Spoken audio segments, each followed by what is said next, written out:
자, 이번 시간에는 조화 수열에 대해서 공부를 하도록 하겠습니다. 일반적으로 우리가 수열을 읽어 나갈 때 연속한 두 항 사이의 관계를 알아봅니다. 그러니까 덧셈, 뺄셈, 곱셈, 나눗셈 일정한 숫자를 그 사칙연산을 통해 가지고서 일정한 규칙을 살펴보는데 얘네들은 그런 구조를 가지고 있는 수열이 아니에요. 그래서 일단 예문을 한번 좀 보면서 우리가 공부를 하면 좀 도움이 될 것 같은데, 자, 수열 AN이라고 하는 것이 이렇게 생겼다고 합시다. 1, 4분의 1, 7분의 1, 10분의 1 이런 식으로 생겼다고 한번 봅시다. 그러면 조금 전에 얘기했던 대로 연속된 두 항 사이의 관계를 살펴보는데 얘하고 얘 사이의 관계, 얘하고 얘 사이의 관계 살펴봐도 일정한 규칙이 눈에 확 들어오지를 않아요. 그런데 가만히 살펴봤더니 분모가 등차 수열의 형식을 취하고 있네요. 그죠? 그래서 분모만 따로 한번 떼어내 보기 위해서 역수를 한번 좀 취해 볼게요. 자, 역수를 취한 수열을 우리 BN이라고 합시다. 그러면 그 수열이 1, 4, 7, 10 하고 나가는 이런 수열. 뭐 두만 하면 잔소리죠. 연속된 두 항의 차가 이렇게 일정해요. 그죠? 그러니까 이렇게 되어지는 수열을 우리가 등차 수열이라고 얘기를 한다고 했었었죠. 자, 그러면 원수열을 역수를 취한 수열이 등차 수열을 이루고 있을 때 우리는 원수열을 조화 수열이라고 얘기를 합니다. 얘를 조화 수열이라고 그런다. 자, 그러면 우리가 조화 수열에 대한 일반항을 어떻게 계산을 할 것인가? 어떻게 찾아낼 것인가? 여기 나와 있는 대로 그대로 우리가 얘기를 끌어나가면 되는 거죠. 자, 수열 BN이 그 일반항이 어떻게 생겼냐면 초항을 1로 하고 공차가 3인 이런 수열이에요. 그러니까 3n-2 이렇게 만들어주면 되겠네. 그렇죠? 역수를 취한 수열의 일반항이 이거니까 다시 원래로 돌아가려면 이거에 대한 역수를 취해줘야 되겠죠. 그죠? 그래서 다시 역수를 취해주게 되면 원래 수열 A에는 일반항을 3n-2분의 1로 한다. 이렇게 되어지는 거죠. 그래서 한번 확인을 한번 해볼 필요가 있어요. n 대신에 1부터 시작해서 차근차근 한번 넣어보세요. 1이 들어가면 1 나오는 거고, 2 들어가면 6-2, 4분의 1, 3 들어가면 9-2분의 1이니까 7분의 1. 그렇죠? 구조가 그대로 드러나 버렸습니다. 자, 이렇게 역수를 취했을 때 등차 수열을 취하는 원수열을 우리는 조화 수열이라고 한다. 됐습니까? 개념은 이렇습니다. 자, 그러면 이제 잊어먹기 전에 한 번 더 간단한 예문을 통해 가지고서 조화 수열을 어떻게 읽어나갈 것인가 하는 얘기 한 번만 더 해보도록 합시다. 자, 수열이 AN이라는 수열이 이렇게 제시됐어요. 6, 3, 2, 2분의 3 이런 식으로 제시됐다고 합시다. 이런 식으로. 그랬을 때 이 수열의 일반항은 도대체 어떻게 생겼을까 하는 문제. 똑같이 체크해 보는 겁니다. 일단은 우리가 조화 수열을 공부하고 있으니까 당연히 조화 수열이겠지 그렇게 접근하면 안 돼요. 항상 우리가 수열을 볼 때에는 연속된 두 항 사이의 관계를 먼저 보는 겁니다. 그랬더니 일정한 규칙이 보이지 않는다. 그러면 이제 그때 우리는 얘네들의 역수도 한번 좀 취해보는 겁니다. 전체적인 구조를 보기 위해서 역수를 취해보면 수열 B에는 6분의 1, 3분의 1, 2분의 1, 3분의 2 이런 식으로 나와요. 그래서 살펴보니까 둘의 차를 보니까 6분의 1이에요. 그렇죠? 6분의 1. 둘의 차를 보니까 마찬가지로 6분의 1. 둘의 차를 보니까 마찬가지로 6분의 1. 이렇게 되어져 버리네요. 따라서 수열 B에는 등차 수열이다. 이렇게 결론을 내리는 거죠. 됐습니까? 그럼 이제 수열 BN에 대한 일반항을 찾아보세요. 따라서 수열 BN의 일반항은 초항을 6분의 1로 하고 공차가 6분의 1인 그런 구조다 해서 정리하니까 6분의 n이 나오게 되는 거고, 따라서 원래 수열은 다시 또 이것에 대한 역수를 취해줘야 되겠죠. 그래서 수열 A에는 이것의 역수인 n분의 6이다. 이렇게 얘기가 되어지게 되는 겁니다. 혹시 실수할 수도 있으니까 여러분들이 자신감을 가지고서 풀기 전까지는 확인을 한번 해보세요.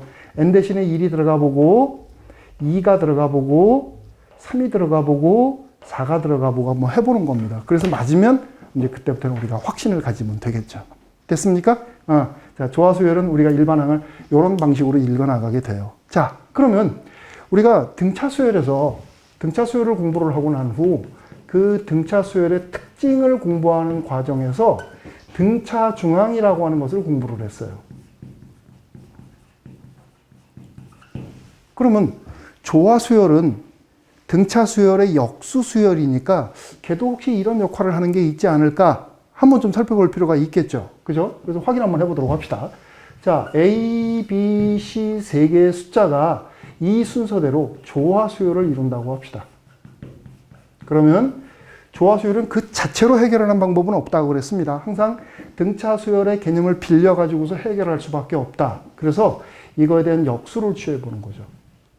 자, 역수를 취해 주게 되면 A분의 1, B분의 1, C분의 1 이렇게 되어지는데 얘가 무슨 수열? 등차 수열이다. 얘가 등차 수열이니까 자연스럽게 가운데 있는 항의 2배는 양끝항의 합과 같더라. 즉 가운데 있는 항은 양끝항의 평균값이다. 그죠? 그래서 B분의 2는 A분의 1 플러스 C분의 1과 같다. 이렇게 해주면 되겠죠. 그래서 조금 더 식을 좀 정리해서 구조를 보기 위해서 정리를 해주면 AC분의 A 플러스 C 따라서 B라고 하는 값은 A와 C에 의해서 이렇게 만들어지게 된다. A 플러스 C분의 2AC 하고 이렇게 만들어지게 돼요. 바로 이 값이 ABC가 조화 수열일 때 가운데에 있는 항을 표시해 주는 값입니다. 그래서 얘를 우리는 조화 중항이다라고 얘기를 합니다. 이렇게. 자, 우리 앞서서 등차 중항을 뭐라고 얘기를 했었냐면 간단하게 이거 산술평균이라고 얘기를 했었어요. 그렇죠? 그렇다면 여기서 만들어진 조화 중항은 또 다른 말로 조화 평균이라고 얘기를 합니다. 바로 이 조화 평균의 개념을 이용을 해주게 되면 음계, 도레미파솔라시도고 나가는 음계, 그 음계의 구조를 우리가 파악할 수가 있어요. 그래서 조화라는 말이 들어간 겁니다. 하모니. 됐습니까? 이렇게 우리가 이해할 수가 있어요. 자, 그런데 이제 이렇게 놓고 보니까 뭔가 약간 모자라요. 뭐가 모자라냐면, 우리가 일반적으로 수열을 표기할 때는 이렇게 n번장을 이용을 해가지고 표기를 많이 하는데, 이렇게 놓으니까 조금 모자라죠. 그래서 얘도 좀 일반화 시킵시다, 우리. 자, 얘를 조금 일반화 시켜서 얘기를 꾸려보도록 합시다. 그러니까 일반화 시키려면 세 항, 연속된 세 항, n번째 항, n 플러스 1번째 항, n 플러스 2번째 항, 요 세 개에 대해서 얘기를 하는 겁니다. 그러면 이것이 조화 수열을 이루고 있더라. 그렇게 되면 가운데 있는 항이 얘와 얘에 의해서 이렇게 표시가 되어지게 되는 거예요. 그죠? 그러니까 한번 써보면 an 플러스 2는 an 플러스 1은 얘는 양 끝항의 합으로 두 항의 곱의 2배를 이렇게 나눠주는 거죠. 이렇게. 됐습니까? 지금 우리가 활용하는 그 활용도의 면에서 보면 아직 활용도는 조금 떨어져요. 그래서 얘를 이쪽에다 곱해가지고 식을 정리를 해볼게요. 최종적으로 이런 식이 만들어지게 됩니다. an 플러스 1 플러스 요거랑 곱한 거 an 플러스 1 an 플러스 2가 2an 플러스 2다. 이렇게. 이런 식으로 우리가 생각할 수가 있어요. 상당히 복잡해졌죠? 그죠? 번호가 복잡하다 보니까 얘도 복잡하게 나올 수밖에 없는데, 자, 이 식, 우리가 등차 수열에서도 등차 중앙을 표시해주는 점화식에 대한 얘기를 한 적이 있었어요. 그죠? 역수를 취해가지고 만들어주다 보니까 조화 수열에 조화 중앙을 표시해주는 이 점화식도 만만치 않네요. 복잡하게 만들어질 수밖에 없어요. 그런데 이거 구조를 우리가 정확하게 좀 볼 필요가 있는데 너무 복잡하게 생각하지 말고 연속된 항들 중에 일부가 또는 전부가 이렇게 적당히 곱해져 있는 꼴로 표시가 되어져 있다라고 한다 그러면 일단은 혹시 조화 수열 아닌가? 그 생각을 하고 여러분들이 접근을 하면 되는 겁니다. 그런 구조로 여러분들이 봐주면 돼요. 그러면 이런 형태를 통해 가지고서 우리가 수열의 일반항을 구해나갈 때 어떤 식으로 활용을 할 거냐? 자, 활용하는 방법입니다. 활용하는 방법은 여기다 쓸까요? 자, 활용하는 방법은 이렇게 돼요. 현재 지금 식 자체가 조금 복잡하게 생겨서 간단하게 보기 위해 나머지 항들만 한번 좀 생각해 보세요. 여기는 n 플러스 두 번째 항, n번째 항, n 플러스 1번째 항. 그런 항들만 지금 남아 있습니다. 그래서 그것만 남겨주기 위해서 현재 여기 등장한 세 개 항이 등장했죠. n번째 항, n 플러스 1번째 항, n 플러스 2번째 항 세 개 항이 지금 등장을 했는데 요 세 개 항으로다가 곱에 대한 값을 가지고 전체식을 여러분들이 나눠버리는 겁니다. 전체식을.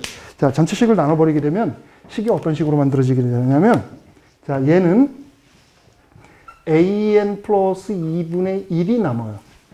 이걸로 나누는 거니까. 그렇죠? 이렇게 나와야 되겠죠? 그 다음, 두 번째, 플러스. 얘는 an분의 1이 만들어지게 돼요. 이렇게. 그 다음, 마지막으로 얘는 an 플러스 1분의 2가 남게 됩니다. 자, 구조를 한번 보세요. 얘를 지금 보니까 가운데 항이죠. 가운데 있는 항의 2배가 양끝 항의 합과 같더라. 바로 지금 이런 구조예요. 이런 구조. 그죠? 이 구조하고 이 구조하고 똑같이 되어져 버렸죠. 그러니까 이렇게 되어졌으니까 이건 조화 수열이다. 수열 A에는. 그죠? 그러니까 그렇게 우리가 읽어나가면 된다 하는 얘기예요. 됐죠? 조금 복잡한 듯 하지만 결론은 참 단순하네요. 그죠? 자, 그래서 이런 구조를 가지고 있는 예문 하나 좀 들어볼까요? 자, 수열 AN을 줬는데 그 수열의 초항이 1이랍니다. 1. 그리고 n번째 항과 n 플러스 1번째 항의 곱의 2배가 an 마이너스 an 플러스 1이다. 이런 조건을 만족을 한대요. 그랬을 때 일반항 AN은 어떻게 생겼을까 하는 문제. 자, 일단 우리가 연속된 몇 개의 항들의 곱의 형태로 표시가 되어지는 경우는 혹시 조화수열 아닐까? 그렇게 하고서 출발하자 그랬죠. 얘도 그런 거 아닌가 하고 출발을 하는 거예요.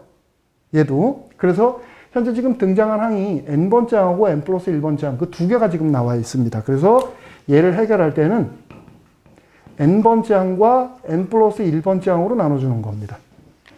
그러니까 지금 항이 두 개가 나왔는데 얘를 바라다 보면 이게 없어질 수만 있다면 식이 되게 간단할 수가 있겠다. 그래서 이걸로 나눠주는 거예요. 전체 식을. 나눠주게 되면 여기는 2가 되어진대. 그 2 뒤로 쓸게요. 자, 2는 여기는 n 플러스 1번째 항 분의 1. 여기는 n번째 항 분의 1. 그리고 마이너스 이렇게 되어지네요. 됐습니까? 요걸로 다 나눴더니 식이 이렇게 바뀌어 버렸어요. 이거 지금 뭐예요? 얘를 n 플러스 1번째 항이라고 보고 요거를 n번째 항이라고 본다면 연속된 두 항의 차가 2다. 그죠? 그러니까 이거는 바로 등차 수열을 의미해 주는 겁니다. 뭐가? 수열 AN분의 1이라는 게 이 수열이 등차 수열이다라는 것을 표시해 주는 식입니다. 됐습니까? 자, 그러면 일반항은 이렇게 나와야 되겠죠. 이 수열의 일반항은 이렇게 표기한다고 그랬으니까 그 수열의 일반항 얘는 초항을 A1분의 1이고 같은 구조를 가야 되겠죠. 그리고 공차가 2 됩니다. 그리고 n-1번째. 이렇게 써줘야 되겠죠. 여기다가 또 n분의 1이라고 쓰면 안 됩니다. 그죠? 우리 등차 수열의 일반항은 초항에다가 n-1개의 공차가 보태지는 거다라고 얘기를 했으니까. 그죠? 자, 그러면 A1은 1로 줬어요. 1입니다. 그랬더니 2n-1 이렇게 되어진다. 우리가 구하고자 하는 게 AN이니까 AN은 그렇다면 이거에 역수로 써주면 되겠다. 2n-1분의 1 이렇게 얘기를 해주면 되겠네요. 됐습니까? 자, 오늘 우리 공부하는 과정에서 참 부드럽게 쫙 넘어가다가 이 얘기를 하면서 되게 복잡해졌어요. 그런데 막상 문제를 풀어보니까 이거 별거 아니네 그런 느낌이 들죠. 일단 우리 조화수열은 교과 과정에서 빠졌어요. 빠졌는데 등차 수열의 변형꼴로서 가끔 물어봅니다. 가끔. 선생님처럼 개념 따지기 좋아하는 사람들은 이거 아주 찬스예요. 이런 거 내면은 여러분들 틀리면 아주 고소하거든. 자, 그러니까 다시 한번 꼼꼼하게 살펴보고 오늘 강의는 여기까지 하도록 하겠습니다. 수고했습니다.